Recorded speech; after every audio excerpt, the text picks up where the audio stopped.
ভাই bank account খুলতে গিয়ে এত ঝামেলা, কি আর বলবো, মাথা ফাতা গরম হয়ে যায় সালা। 1 ঘন্টা 1.5 ঘন্টা ধরে দাঁড়িয়ে থাকা, বসে থাকা, তা অ্যাকাউন্ট খুলে দেয় না এরা। অল অ্যাট লাস্ট যাও, খোলা গেল। খুলে যাওয়ার পর দেখছি যে বাড়িতে এসে মোবাইল ব্যাংকিং করতে যাচ্ছি, দেখে বলছে যে না ভাই, তোমার নিজের নেট লাগবে, ওই সিমের যে নাম্বার দেওয়া আছে তবে গা তুমি খুলতে পারবা। এটা কোনো কথা হলো? সালা ওয়াইফাই না ছিঁড়তে এসছে নাকি বাড়া? বাড়িতে যাদের ওয়াইফাই আছে তারা কি ছিঁড়বে নাকি বাড়া? হ্যাঁ, মোবাইল নেট না থাকলে? এটা কোনো কথা হলো? কী সব ভুংবাং এদের সালা! পলিসি পলিসি কোনো কোনো কাজ নাই, ভুংবাং করে যাচ্ছে এরা, জীবনে কিছু করছে না। এ হচ্ছে জীবনের অবস্থা সালা। এমনিতেই আজকের দিনটা পুরো নষ্ট গেল, কি আর বলবো। সালা আজকে একটা জয়েনিংয়ের কথা ছিল, জয়েনিং তো করলাম না। কালকে করবো বলে সেই করবো করবো করে ঝুলিয়ে রেখেছি, কবে বলবে যে তোমাকে রাস্তা না, তুমি আমার বাড়ি যাও। যা দেখছি আসলে। আর এদিকে কাশি আর সর্দি ঠিকই হচ্ছে না, কি যে জ্বর, তাই জ্বরের পর থেকে এবার এত কাশি সর্দি বাড়া লেগেই থাকছে, নাকের পোটা বেরিয়ে যাচ্ছে টুপটাপ টুপটাপ টুপটাপ করে।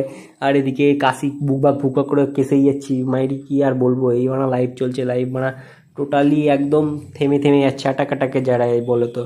এই হচ্ছে আপডেট, কিছু করার না, এই নিয়েই চলতে হবে ভাই। জীবনে সব কিছু চলবে, এই নিয়েই চলতে হবে। যা দেখছি জীবনটা আটকে গেছে সর্দি আর কাশিতে, যা দেখছি।